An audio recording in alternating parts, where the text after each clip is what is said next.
Hello, everybody. This is Eric Alonso. I am part of the La Mama family, and I will be your host for the evening for La Mama Live Talks. And I want to start by thanking Jolie Atelier, who helped us to promote the show we're going to be talking about today, and Visual Aids as well. These two institutions that are pretty much they have to do with what we have to talk about today. Jolie Atelier is a building that used to be owned by Andy Warhol, and he used to let Basquiat use the upstairs to paint.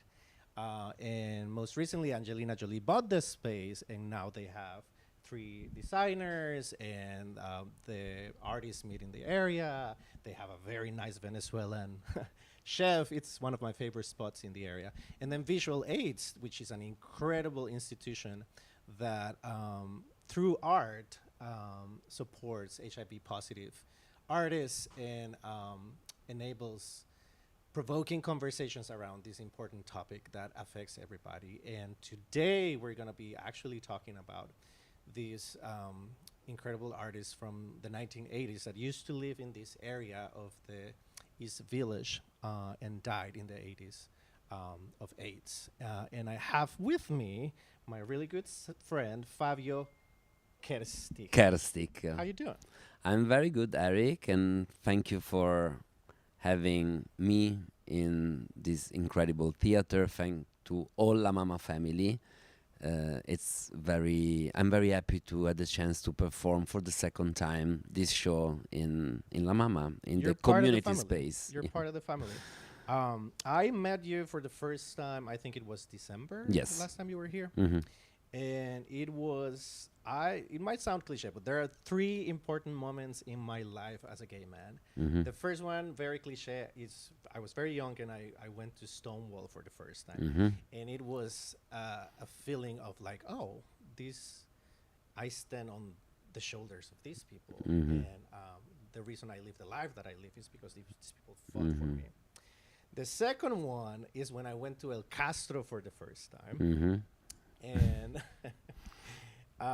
and I was walking into El Castro, and I look into the floor, and I see this image that says Chavela Vargas, Costa Rican singer and author. I'm from Mhm. Costa Rica original. Mhm. And I didn't know much about this woman. This artist was hidden from me. So I started researching about her. And this is a woman that in the 1930s left Costa Rica and put on a pair of pants and grabbed a guitar and went into the main plaza in Mexico City and started singing ranchera songs by herself. And it was outrageous to see a woman in pants singing rancheras by herself.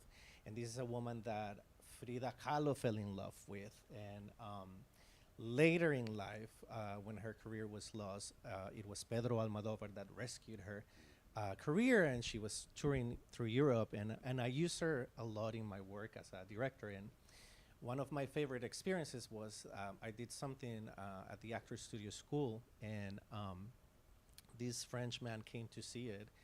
And at the end of the show, he said, "That song you were playing and working with, that's Chavela Vargas."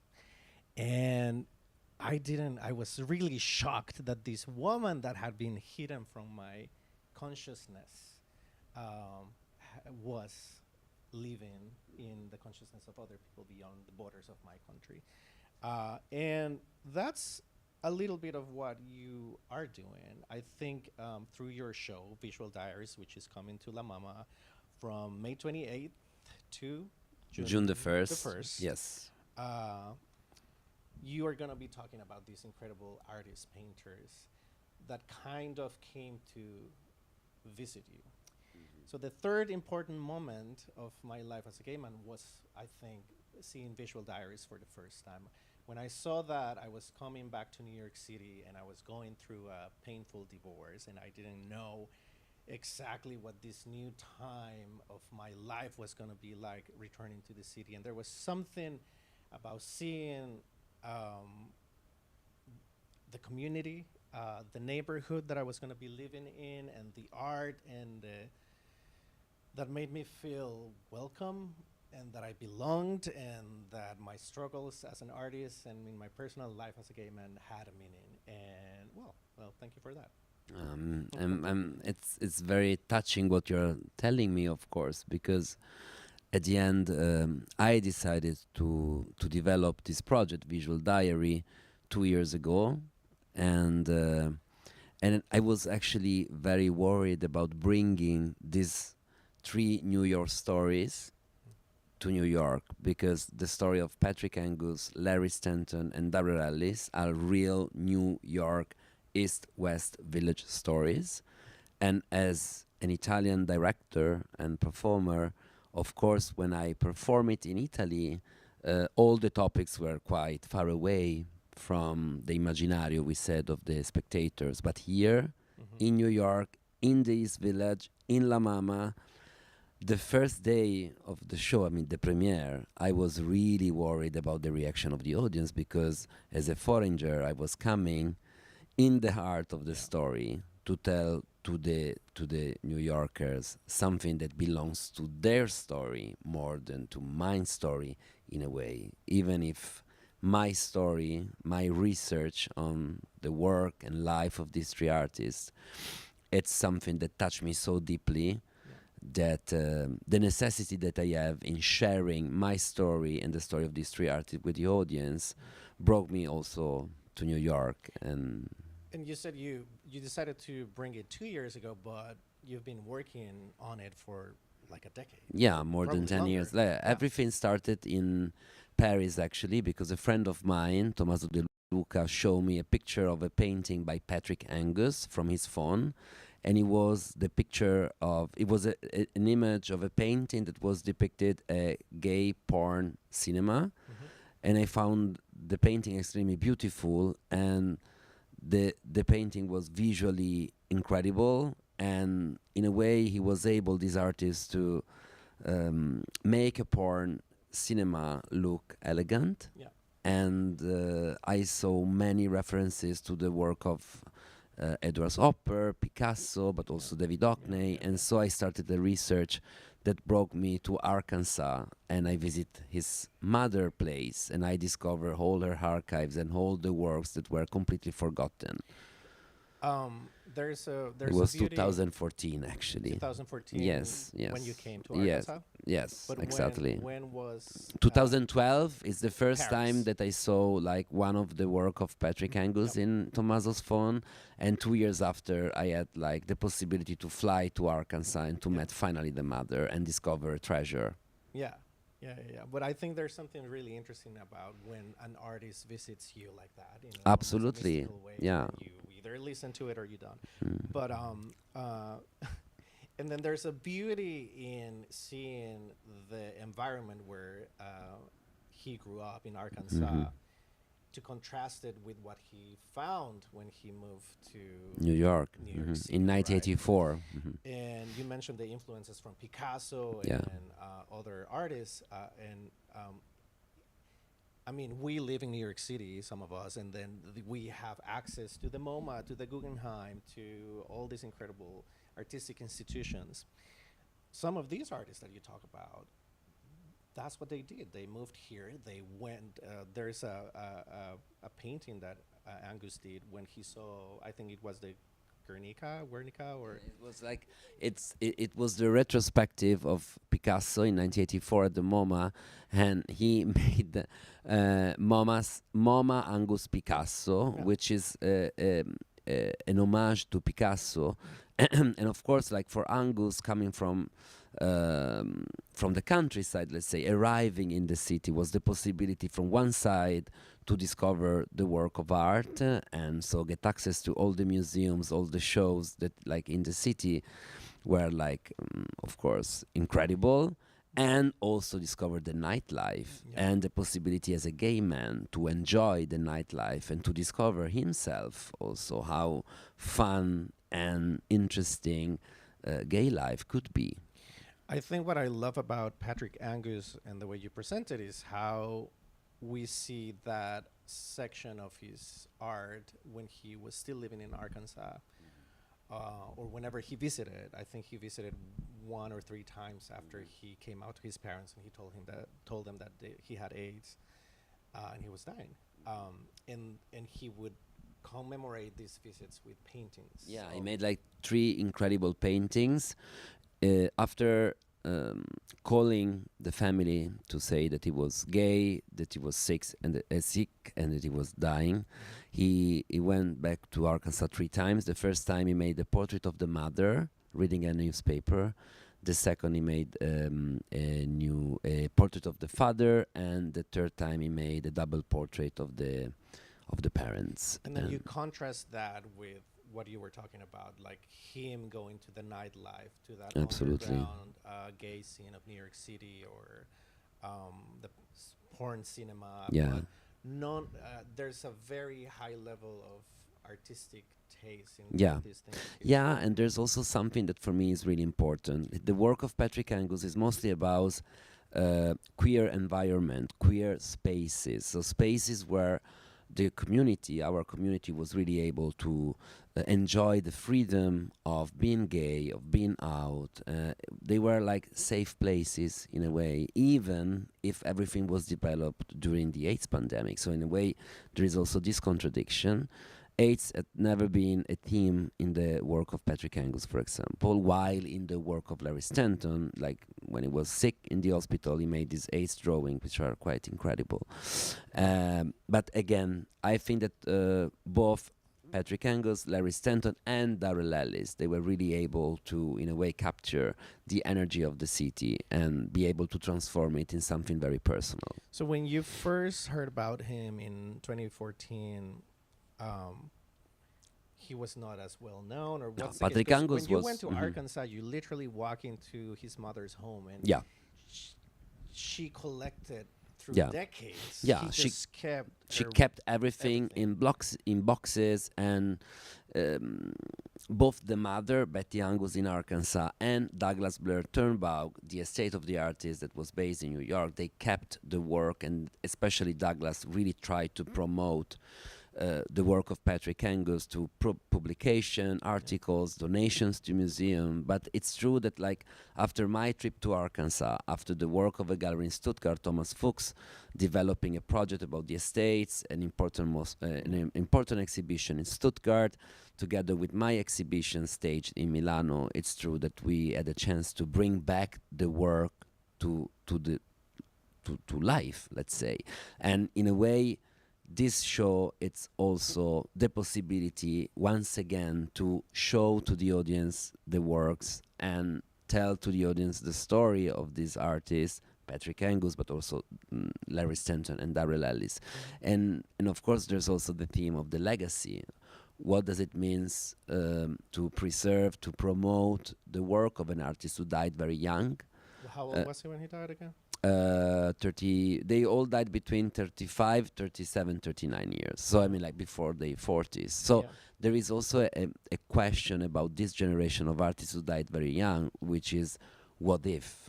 What if they didn't die? I mean, there is an entire generation, and for that reason, visual aids is so important, because they promote, publish, and organize the memory, the visual memory of these artists, and everything is accessible for free online. So But what's very interesting to me is that it didn't feel like someone who was grieving and keeping all of her son's paintings in the house.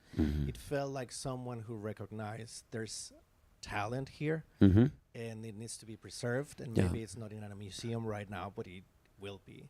Mm-hmm. I think it was on Patrick Angus that he left part of the estate to his mom. Yeah. And then part Yeah, of it. they say that the works were divided between the works before New York to the mother and the work from the New York era to Douglas, but for a simple reason, that the mother, of course, like, the subject matter of the works, the gay works, let's say, for the mother was very complicated in a way to accept, and he was smart enough to divide the estate between two people, actually. And I think there's a lot of themes about, well, what it felt like to the parents of these children to deal with what it meant to have a gay child, and a gay son died of AIDS. The fact that the father, after Patrick Angus died, would not allow his paintings to be Yeah, around. yeah, It's like very Betty. telling. Like Yeah. I don't want this Hmm. reality to Yeah, be around Betty me. Angus told me that after his husband died, finally she had a chance to hang all the works and the painting of Patrick around the house, Hmm. and this is like very peculiar and very powerful as an image. So, I mean, she processed like the death of the son through his own work Mm. and world, and I think she became a better person also, being surrounded by all these beautiful images. Most of the images, even if they were not explicitly porn Yeah. or gay, but still the main subject were men, Yeah. beautiful men, actually. Yeah, and it could be a truck driver or Yeah, yeah, or you know. like a model or a friend or a boyfriend, or he was like constantly taking pictures, constantly sketching. In a way, it was like a camera pointed on reality, and this is something that is like quite that is happening also with the portrait of like Larry Stanton, for example, Mhm. and somehow also with Darrell Ellis' work. So, what do you remember the year when Patrick died? Of course, 1992. 92, Yeah, and then Larry. 1984. It was very. I mean, Larry Stanton died in 1984, Yeah. and he started to work on the famous portrait he made just like in the late 70s. So Mm. he had a very short, intense career as a portrait artist, He was and very clear on the fact that it wasn't absolutely, profitable at the time. It was all about being abstract and things absolutely, like that. But he was absolutely. very clear that what he did was portraits. Today, I had an incredible studio visit with an artist, and he met Larry Stanton. He knows him, and he told me, I was, I know Larry, and he was doing portraits, and at that time, I really don't care about the work because it was so out of what was considered interesting at that Yeah. time. And he told me, now I understand. Just now I understand how good was the work. So, in a way, it's maybe also now a very good moment to see again and to reread what they were doing, both Patrick and Larry Stanton, for example. And what's incredibly interesting to me is how this was men that he would meet at a gay bar and then bring them Hmm. home and he would paint them or Yeah. he would meet them however he would. And Hmm. but it became a memory. Like many of these men ended up dying, Yeah. and he would keep like their phone numbers on the back of the. Yeah. But the fact that they're commemorated in Hmm. these incredible paintings, Hmm. it's Yeah, the work is like a memorial in yeah, a way. This is yeah. something that Arthur Lambert told me. I published a book with Appartamento Mm-hmm. like 3 years ago, and it's the first ever book dedicated to the work of Larry Stanton. That's a beautiful self-portrait. Mm-hmm. And Arthur told me, like for me, looking at these images published in a book in a sequence is looking at a memorial in a way, Yeah. and it's keeping the memory of these people alive, of this man alive. It's very powerful, and that's what visual diary. What I'm trying to do with visual diary, which is a storytelling through images, sounds, video, and images of the works dedicated to the life and the work of three incredible artists. And we're about to start. We just started summer officially Hmm. yesterday, Memorial Day, and that's when the gay population of New York City goes to Fire Island. Hmm. And so it was very interesting to see Larry Stanton Super 8 movies. it, Hmm. yeah, in Fire Island in the 80s and providing a safe space Hmm. for gay people to dance because it was forbidden to Yeah, dance yeah, on yeah. the street Hmm. or in public as a gay Yeah, person, which there's is there's outrageous something stuff. interesting because I think that in Patrick Angus' painting Yeah. there is the possibility to see something that was completely destroyed in the 90s, so the gate didn't exist anymore, and it's true that just through the eyes of a painter you can have a memory. That's Yeah. why it's very important to look at these paintings, because they're all telling us a story that doesn't exist anymore, and so these places will be forever with us, and they were Yeah. so They have they're relevant to part the of us. community, of Yeah. course. But then with Larry Stanton is different because he was not using It was not doing paintings about Fire Island. It was doing Super 8 and photo. Yeah. So in a way, it's more a documentation with a twist, with an artistic view, and it was a community. This is also very important. It was a group of friends sharing an apartment, a house, a party. Yeah. They were having fun. They were all beautiful. The image that you shoot are incredibly beautiful. And David Hockney was there.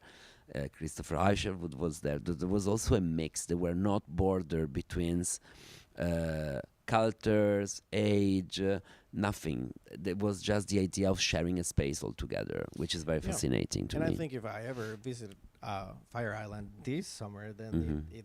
I would not be able to see it the same way as if I just would have randomly show up there, Mhm. right? It I has actually a never deeper been meaning. to Fire Island. Me I'd neither, love to but go. I would Okay, love maybe to we go. should Let- we we should should we go. should We go. should extend your stay. I wish, but I have to go back to Italy after Sunday, a Sunday show. There's a point. Well, there's more summers. Mm. There's a Yes. point where Patrick Angus encounters Larry Stanton's work. Yeah, I mean, this was a real shock to me because I discovered the work of Larry Stanton while I was doing researches on the work of Patrick Angus because Arthur Lambert, the estate and ex-boyfriend of Larry Stanton, was portrayed by Patrick Angus. So by chance, I found online the website of Larry Stanton. I contacted Arthur Yeah. and I told him, so Angus make a beautiful portrait of you. Can you please tell me something more about Patrick? But could you also tell me something more about these incredible paintings that you publish in this website? And that's how I discovered the work of Larry Stanton. So while then I came to New York and I started to do all the digitalization of the images of Larry Stanton, to do publication and so on, working on the archives, I discovered this incredible letter that Patrick Angus sent to Arthur Lambert to congratulate about the beauty of the work of Larry Stanton. So Patrick Angus was a big fan of the work of Larry Stanton.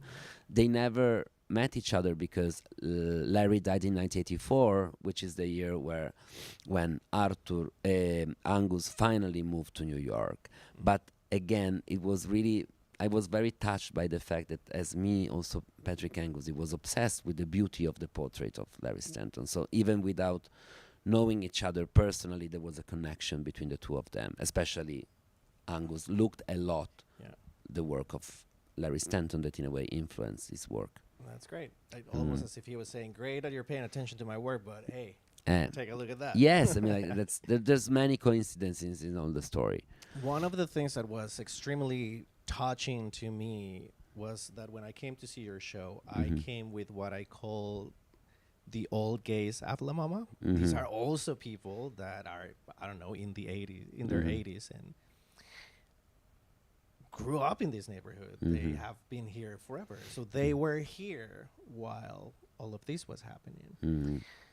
So sitting next to them, looking at the pictures of the people, the gay men that you're projecting on your screen, It was they very were emotional. immensely touched because they were like, I used to know these people. Almost before we walked into the theater space, they were like hesitant because they were like, hey, I lived through this. Yeah, but that's what I was saying before, that I was very scared because I felt the responsibility also of assuming, like, the responsibility of telling something that for part of the audience was their story, not mine. And I think that even if I'm very attached and I consider both the three artists like friends that came from the past to visit me, but I was not there. And so I was worried, and the fact that they were all very touched and happy about what they saw, but also shocked,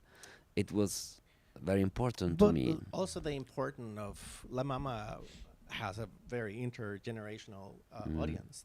To me, that I probably read about it in Angels in America or the news, or it was something that was present, but not something that I experienced to the extent that this man did. And it was the first time in my life that I was so close to see how much damage it created on a person. Because the rest of them they're not here. Yeah, to, but to see the survivors of that time was important to me as a and person, as a and gay there's man. also something that for me is really important, that I mean, there's no places like La Mama to do this kind of performance in a way, and it's very important that we are doing it in the community space. It's for free, it's accessible, it's for everyone, it's in collaboration with Yeah, visual aids. yeah, So again, the context is a context of community, of new way of thinking what a family could be, um, and there's also responsibility to the neighbor in a way, the neighborhood. yeah. The So again, the fact that the audience were really mixed also, this old generation survivors and the new generation. There was also a lot of people talking at the end of the show to each other, Yeah. and I was also very touched because a lot of people came and they started to talk to me, and they told me, oh, I know this guy, I met Larry Stanton, I was portrayed by him, I know Patrick Angus, I was friend and I was at school with Darrell Ellis. There were like so many coincidences, so many other stories that opened after the show, during the show. So Mark Tumbella, who's been Ah, helping you to yeah. to I set mean, up like Mark everything here. Tambella, that's why I'm here, because I included him in a show.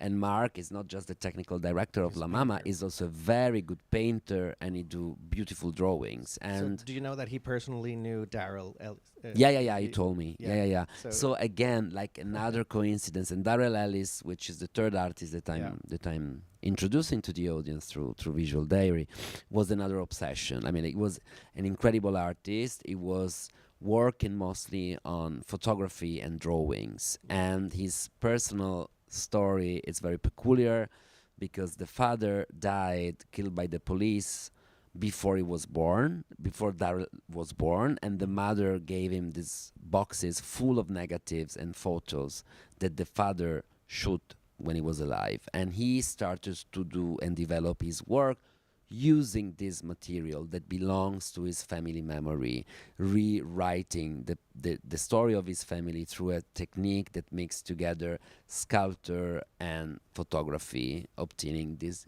incredible images. That's the self-portrait, which what's extremely interesting to me is how all the two other artists that we talked about, they left a legacy through which we can kind of talk about the identity that they had, or our identity as gay men, or our ancestors, or whatever that is. But in this case, it's the other way around. Is the photography from his father that allows him to go into this identity search. So it's the power of acting on the impulse of art that's put in your heart. You know, you could have had that coffee shop, see that painting, and then just leave it at that. Yeah, But also you're doing this, and you're touching all this. Like, that's why we do what we do. Right? yeah, and also working on something that is very personal, with the idea of sharing it with an audience, so with everyone.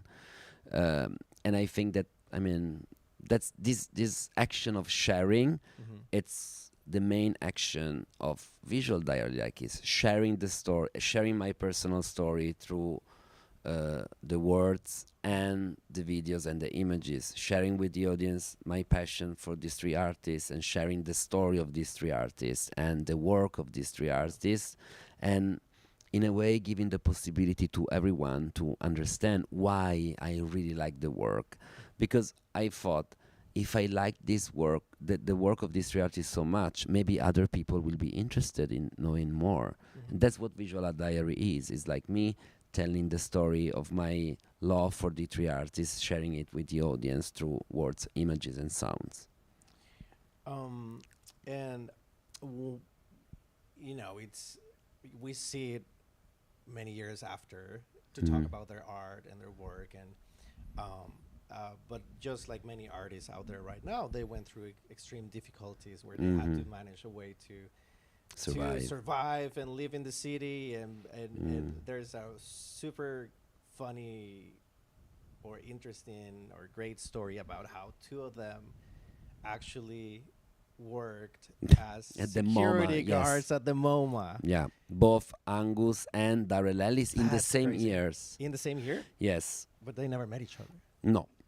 I Wow. mean, this I don't know, Yeah. but it's interesting because there was a moment where at the MoMA, both Angus and Alice, they were working as night guards. You know, I have a friend, Alex, who lived in a building where the doorman Mm-hmm. was this Central American guy Mm-hmm.